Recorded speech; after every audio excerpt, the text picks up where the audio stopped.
नमस्कार दोस्तों, स्वागत है आपका हमारी चैनल वास्तु उपाय में। भगवान श्री कृष्ण अपनी सुंदर नगरी द्वारका में अपने सिंहासन पर बैठे हैं। उनके आसपास उनके प्यारे दोस्त और सेवक मौजूद हैं। तभी आकाश के रास्ते से उनके सबसे प्रिय वाहन गरुड़ द्वारका आते हैं और भगवान श्री कृष्ण के चरणों में प्रणाम करते हैं। भगवान श्री कृष्ण कहते हैं, हे गरुड़, आज तुम द्वारका कैसे आए? क्या सब ठीक ठाक है? गरुड़ कहते हैं, हे प्रभु, आपके चरणों में तो हमेशा सब ठीक ही रहता है। मैं तो बस इस दुनिया के लोगों का दुख देखकर परेशान हो गया था और आपसे कुछ जरूरी सवाल पूछने आया हूं। भगवान श्री कृष्ण कहते हैं, हे गरुड़, बिना किसी डर के अपने सवाल पूछो। तुम्हारे सवालों से अगर किसी का भला हो सके तो मुझे बहुत खुशी होगी। गरुड़ कहते हैं, हे प्रभु, मैंने अपनी बहुत सारी यात्राओं में ऐसे कई लोगों को देखा है जो अच्छे काम करते हैं, ईमानदारी से अपनी जिम्मेदारियां निभाते हैं और भगवान में बहुत विश्वास रखते हैं। फिर भी उनके जीवन में बहुत दुख और गरीबी रहती है। वे दिन रात खूब मेहनत करते हैं, अपना पसीना बहाते हैं, फिर भी उनके घरों में खाने के लिए अनाज भी मुश्किल से मिलता है। भगवान, क्या यह सब सिर्फ उनके पिछले जन्मों के कर्मों का फल है या इस जन्म में भी कुछ ऐसी अनजान गलतियां होती हैं जिनकी वजह से उन्हें इतनी तकलीफ सहनी पड़ती है? क्या कोई ऐसा खास और पक्का उपाय है जिसे करके ऐसे निराश और परेशान परिवार फिर से सुख और अमीरी की ओर लौट सकें? कृपया करके मुझे इस गहरे रहस्य के बारे में बताएं ताकि मैं भी आपके इस अनमोल ज्ञान को उन सभी दुखी लोगों तक पहुंचा सकूं जो परेशानी में भटक रहे हैं। भगवान श्री कृष्ण कहते हैं, हे गरुड़, तुम्हारा सवाल बहुत ही जरूरी है और यह उन अनगिनत परिवारों की परेशानी को बताता है जो बहुत मेहनत करने के बाद भी भयानक आर्थिक मुश्किलों से घिरे रहते हैं।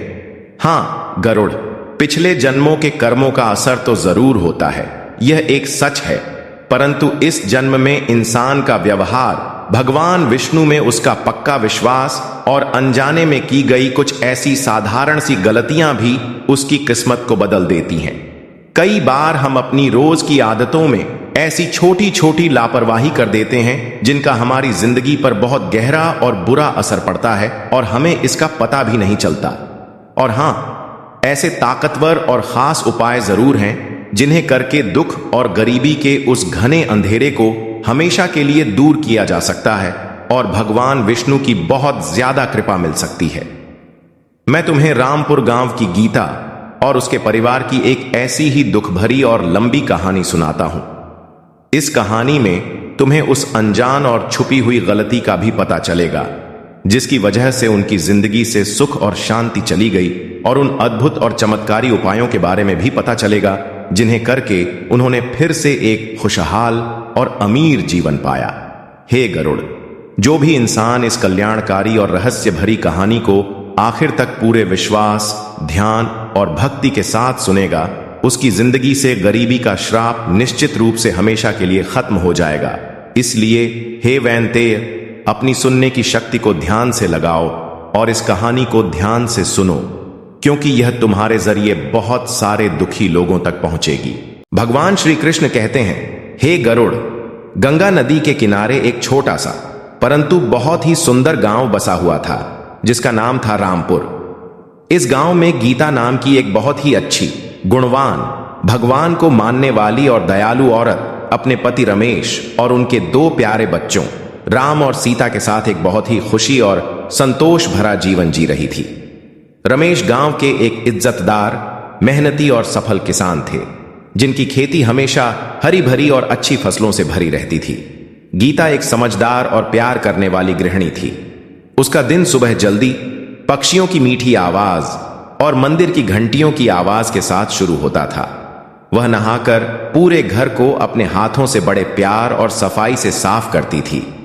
आंगन में रोज नई और सुंदर रंगोली बनाती, तुलसी के पवित्र पौधे को बड़े प्यार से ठंडा पानी देती और शाम को भगवान विष्णु के सामने गाय के शुद्ध घी का दीपक जलाती थी, जिसकी मीठी रोशनी पूरे घर को एक पवित्र उजाले से भर देती थी।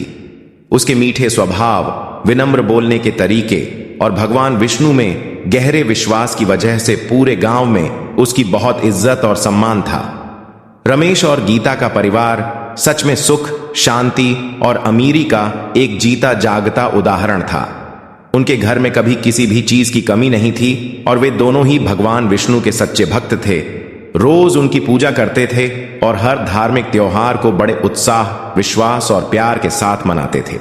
उनके बच्चे भी अच्छे, आज्ञा मानने वाले और समझदार थे और उनका परिवार पूरे गांव के लिए एक सीख देने वाला था। भगवान श्री कृष्ण कहते हैं, हे गरुड़, सुनो उस छुपे हुए बदलाव की कहानी। परंतु यह दुनिया बदलने वाली है और सुख दुख जिंदगी के दो हिस्से हैं जो एक पहिए की तरह घूमते रहते हैं। गीता की जिंदगी में भी एक ऐसा अचानक और दुखद मोड़ आया जब धीरे धीरे उनकी खुशियों के आंगन में उदासी के काले बादल छाने लगे। यह सब तब शुरू हुआ जब गीता ने अपनी कुछ रोज की आदतों में अनजाने में बदलाव करना शुरू कर दिया।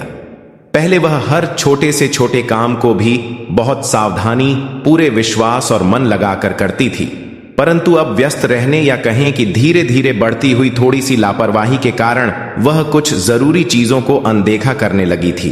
क्या थी वह अनजान गलती जो उनके सुखों को धीरे धीरे, चुपचाप और रहस्यमय तरीके से छीन रही थी? यह रहस्य धीरे धीरे कहानी में आगे खुलेगा, हे गरुड़, और तुम्हें यह जानकर हैरानी होगी कि छोटी सी असावधानी भी कितना बड़ा दुख ला सकती है।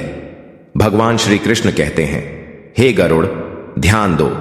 सबसे पहले गीता ने शाम के समय घर में रोज दीपक जलाना कम कर दिया। उसे लगता था कि दिन भर के बहुत काम के बाद वह बहुत थक जाती है और कभी कभी उसे याद ही नहीं रहता था कि शाम कब हो गई। धीरे धीरे उनके घर में शाम के समय अंधेरा रहने लगा और वह इस जरूरी बात पर ध्यान नहीं देती थी कि शाम का समय भगवान विष्णु का प्यारा समय होता है और इस समय घर में रोशनी करने से अच्छी ऊर्जा आती है और बुरी शक्तियां दूर रहती हैं। दूसरी बात, पहले वह घर आए हर मेहमान, चाहे वह जान पहचान का हो या अनजान, का बड़े प्यार और इज्जत से स्वागत करती थी।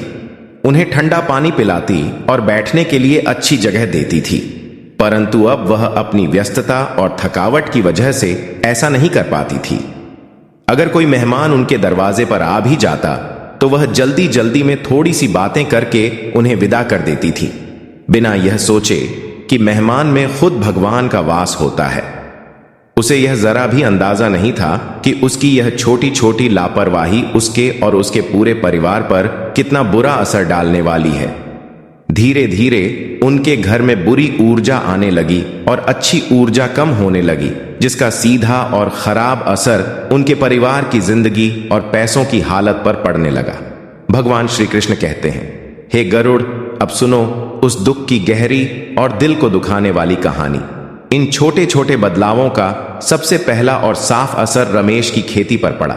उनकी फसलें जो पहले कभी सोने की तरह चमकती थीं और खूब पैदावार देती थीं, अब पहले की तरह अच्छी नहीं होने लगी। कभी बिना मौसम बारिश हो जाती तो कभी भयंकर सूखे की वजह से सारी फसलें खराब हो जाती। इसके अलावा गांव में कुछ ऐसे बुरे लोग भी थे जो रमेश की तरक्की से अंदर ही अंदर जलते थे और उन्होंने उनकी खेती में कई तरह की छुपी हुई और सामने से बाधाएं डालनी शुरू कर दी, जिससे उन्हें लगातार नुकसान होने लगा। धीरे धीरे उनकी कमाई बहुत कम होने लगी और घर के रोज के खर्चों को पूरा करना भी उनके लिए एक बहुत बड़ी मुश्किल बन गया।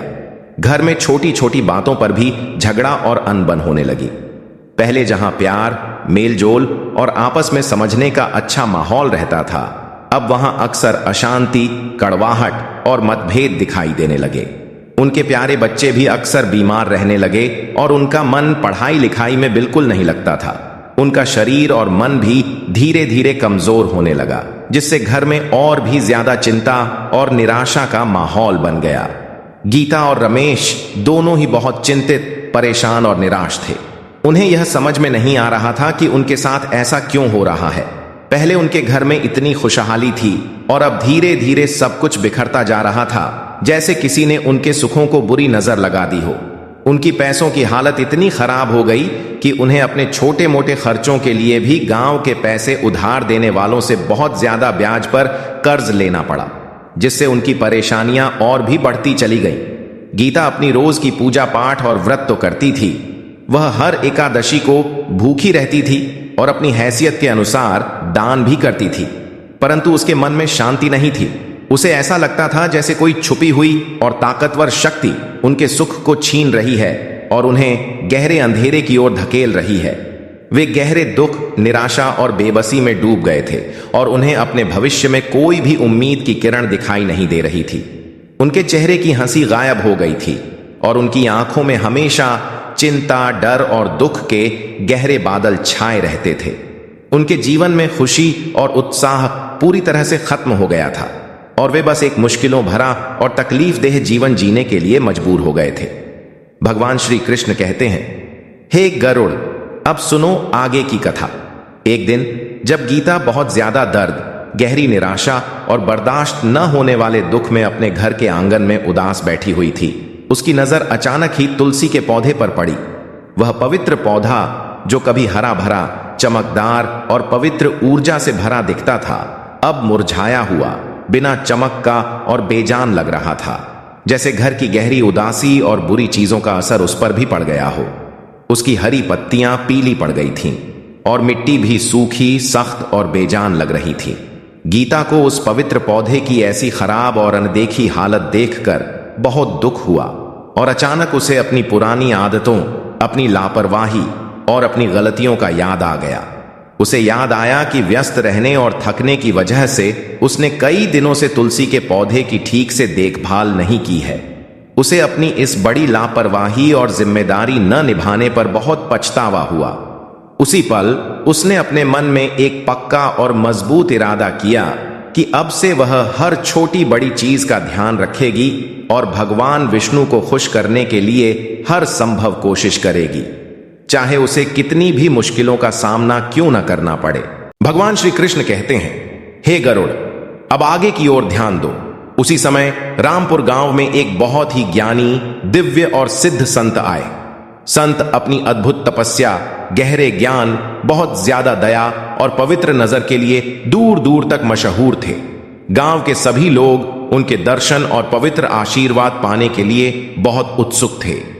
गीता और रमेश ने भी संत के बारे में सुना और अपनी गहरी निराशा, बर्दाश्त न होने वाले दुख और पैसों की तंगी से छुटकारा पाने की उम्मीद में वे भी धीरे धीरे चलकर उनके पास गए। गीता ने संत के चरणों में गिरकर अपने दिल का सारा दुख, अपनी सभी परेशानियां और अपने परिवार की खराब हालत बताई और धीरे से पूछा कि ऐसा क्या कारण है कि इतनी भक्ति, विश्वास और मेहनत के बाद भी उनके घर में गरीबी और दुख का इतना गहरा राज हो गया है। उसने संत से विनती की कि वे उन्हें कोई ऐसा रास्ता बताएं जिससे वे फिर से सुख और अमीरी पा सकें। भगवान श्री कृष्ण कहते हैं, हे गरुड़, ध्यान से सुनो। संत ने अपनी शांत, दयालु और पवित्र आंखों से गीता को देखा और अपनी अद्भुत समझ से उसके जीवन की सभी गलतियों, उसकी लापरवाही और उनके बुरे नतीजों को जान लिया। उन्होंने गीता से कहा, बेटी, तुम्हारी भक्ति और श्रद्धा तो सच में है, परंतु तुमने अनजाने में कुछ ऐसी जरूरी गलतियां की हैं जिनकी वजह से भगवान विष्णु की कृपा तुमसे दूर हो गई है। पहली और सबसे जरूरी बात यह है कि घर की सफाई और अच्छी ऊर्जा का लगातार आना जाना बनाए रखना बहुत जरूरी है। मां लक्ष्मी और भगवान विष्णु दोनों ही पवित्रता, अच्छी व्यवस्था और सुंदरता को बहुत पसंद करते हैं। दूसरी बात, घर आए मेहमान को हमेशा भगवान का रूप मानना चाहिए और उनका पूरे दिल से आदर सत्कार करना चाहिए। अतिथि देवो भव, यह हमारी पुरानी संस्कृति का एक कभी न टूटने वाला और हमेशा रहने वाला नियम है। तीसरी बात, तुलसी का पवित्र पौधा खुद भगवान विष्णु को बहुत प्यारा है। उसकी रोज देखभाल करनी चाहिए और हर शाम उसके पास शुद्ध घी का दीपक जरूर जलाना चाहिए। यह घर में अच्छी चीजें, अमीरी और शांति लाता है। भगवान श्री कृष्ण कहते हैं, हे गरुड़, अब मैं तुम्हें कामदा एकादशी के महत्व के बारे में बताता हूं। कामदा एकादशी भगवान विष्णु को समर्पित एक बहुत ही पवित्र और फल देने वाला व्रत है। इस दिन भगवान विष्णु की पूजा करने से हर तरह के पाप खत्म हो जाते हैं और इंसान को मोक्ष मिलता है। यह व्रत खासकर इच्छाओं को पूरा करने और गरीबी को दूर करने के लिए बहुत महत्वपूर्ण माना जाता है। भगवान श्री कृष्ण कहते हैं, हे गरुड़, अब मैं तुम्हें उन खास उपायों के बारे में बताता हूं। संत ने आगे कहा, बेटी, आने वाली कामदा एकादशी तुम्हारे लिए एक बहुत अच्छा और जरूरी मौका लेकर आई है। अगर तुम उस पवित्र दिन कुछ खास काम पूरे विश्वास और सही तरीके से करोगी तो निश्चित रूप से भगवान विष्णु की बहुत ज्यादा कृपा तुम पर बरसेगी और तुम्हारे घर से दुख और गरीबी का गहरा अंधेरा हमेशा के लिए दूर हो जाएगा। गीता और रमेश ने बेचैन होकर पूछा, हे परम पूज्य गुरुदेव, कृपया करके हमें उन खास और चमत्कारी उपायों के बारे में विस्तार से बताएं जिन्हें करके हम भगवान विष्णु की कृपा पा सकें और अपने दुखों से छुटकारा पा सकें। संत ने कहा, कामदा एकादशी के दिन सुबह सूरज निकलने से पहले उठकर नहाना चाहिए और साफ धुले हुए कपड़े पहनने चाहिए। अपने घर के पूजा के स्थान को गंगा जल से पवित्र करना चाहिए और भगवान विष्णु की एक सुंदर और प्यारी मूर्ति या तस्वीर लगानी चाहिए। उन्हें ताजे पीले फूलों की माला चढ़ानी चाहिए, मौसम के फल चढ़ाने चाहिए और शुद्ध गाय के घी से बने मीठे पकवान का भोग लगाना चाहिए। तुलसी के पौधे को भी साफ पानी से सींचना चाहिए और उसे सुंदर रंगीन फूलों से सजाना चाहिए। शाम को तुलसी के पौधे के पास गाय के शुद्ध घी का दीपक जलाना चाहिए और उसमें थोड़ी सी केसर भी डालनी चाहिए। पहला उपाय यह है कि कामदा एकादशी के दिन तुलसी के पवित्र पौधे से 3 स्वस्थ और पूरे पत्ते तोड़ो। पहले पत्ते पर केसर या शुद्ध हल्दी की बिंदी लगाओ और उसे पूरे भक्ति भाव से भगवान विष्णु की मूर्ति के पवित्र चरणों में चढ़ाओ। दूसरे और तीसरे पत्ते पर भी केसर या हल्दी की बिंदी लगाओ और उन्हें तुलसी के पौधे के पास मिट्टी में ध्यान से दबा दो। फिर एक नया मिट्टी का दीपक लो, उसमें शुद्ध गाय का घी डालो और एक लंबी बिना टूटी हुई रुई की बत्ती लगाओ। इस दीपक को तुलसी के पौधे के पास जलाओ और पूरे भक्ति भाव से भगवान विष्णु के मुख्य मंत्र ओम नमो भगवते वासुदेवाय का कम से कम 108 बार जाप करो। जाप करते समय अपनी सभी पैसों की परेशानियों, दुखों और तकलीफों को अपने मन में याद करो और भगवान विष्णु से प्रार्थना करो कि वे तुम्हें इन सभी परेशानियों से छुटकारा दिलाएं और तुम्हारे घर में सुख समृद्धि बनी रहे। इस मंत्र का जाप शांत मन से, पूरे ध्यान और गहरे विश्वास के साथ करना चाहिए। दूसरा उपाय यह है कि कामदा एकादशी की पूरी रात तुलसी के पौधे के पास बैठकर भगवान विष्णु के प्यारे भजनों, स्तोत्रों या विष्णु सहस्त्र नाम का पाठ करो।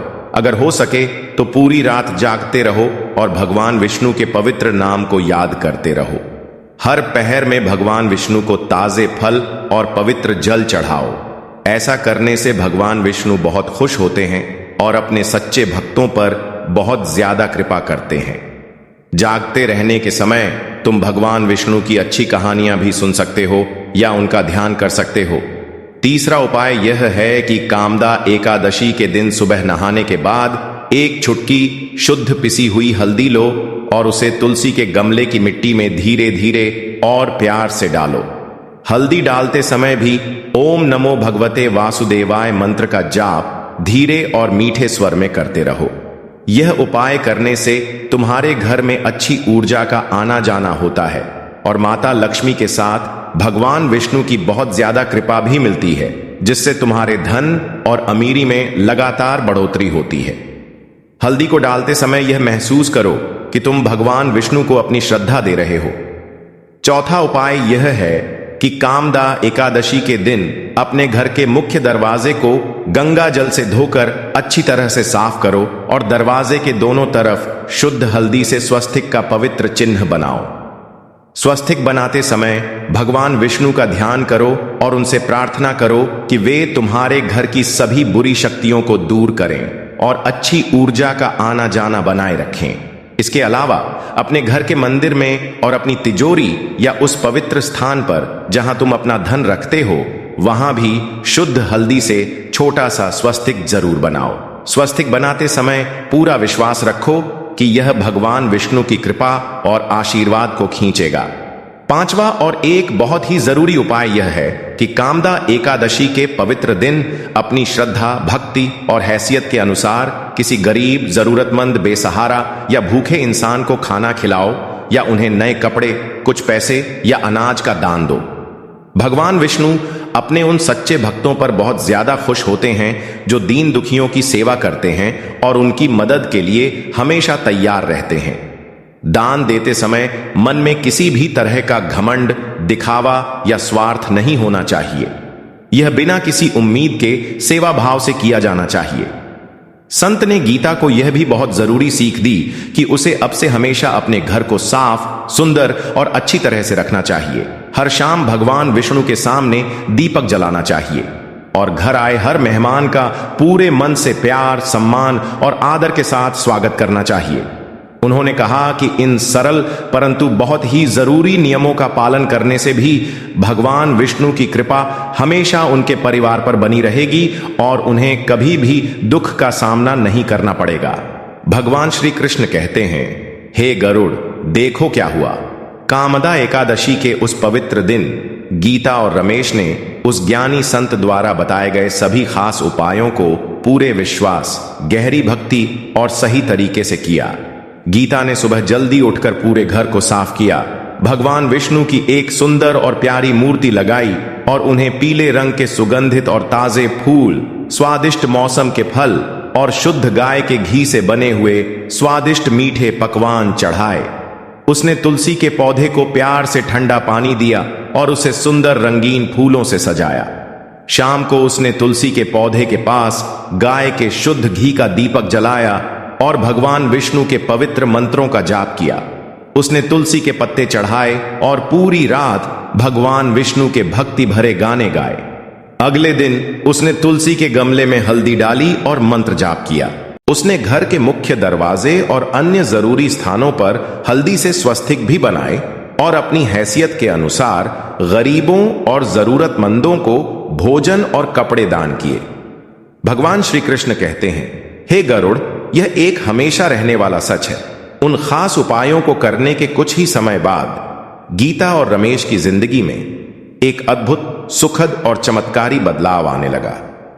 रमेश की खेती फिर से अच्छी होने लगी और उनके घर में धीरे धीरे धन और अनाज की बहुत ज्यादा बढ़ोतरी होने लगी। उनके बच्चे स्वस्थ रहने लगे और उनका मन पढ़ाई में भी लगने लगा। घर में फिर से सुख, शांति, अमीरी और खुशी का पवित्र माहौल छा गया। गीता ने अपनी पिछली गलतियों से एक गहरा और जरूरी सबक सीखा और अब वह हमेशा अपने घर और आसपास की जगह की सफाई का बहुत ध्यान रखती थी और घर आए हर मेहमान का पूरे मन से प्यार, सम्मान और आदर के साथ स्वागत करती थी। भगवान विष्णु की बहुत ज्यादा कृपा उन पर हमेशा बनी रही और उनका परिवार हमेशा खुशहाल, अमीर और संतुष्ट जीवन जीता रहा। गरुड़ कहते हैं, हे प्रभु, आपकी यह कहानी सुनकर मेरा मन बहुत खुश हुआ। मैंने कामदा एकादशी का महत्व और भगवान विष्णु की कृपा पाने के आसान तरीके अच्छी तरह से समझ लिए हैं। जो भी इंसान इस पवित्र कहानी को सुनेगा और इन उपायों को अपनी जिंदगी में अपनाएगा, वह निश्चित रूप से सुखी, अमीर और संतुष्ट जीवन बिताएगा। भगवान श्री कृष्ण कहते हैं, हे गरुड़, तुमने सच कहा। भक्ति, अच्छे काम और सावधानी का साथ ही जीवन को सफल और खुशहाल बनाता है। जो इंसान इन तीनों का पालन करता है, उसे कभी भी दुख और गरीबी का सामना नहीं करना पड़ता।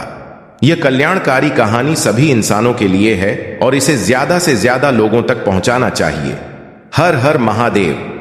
अगर आप भी अपनी जिंदगी से गरीबी को दूर करना चाहते हैं और भगवान विष्णु की बहुत ज्यादा कृपा पाना चाहते हैं, तो कामदा एकादशी के इस पवित्र दिन इस कहानी में बताए गए खास उपायों को जरूर करें और ऐसी ही अद्भुत वास्तु उपायों और प्रेरणा देने वाली धार्मिक कहानियों के लिए हमारे चैनल वास्तु उपाय को सब्सक्राइब करना न भूलें।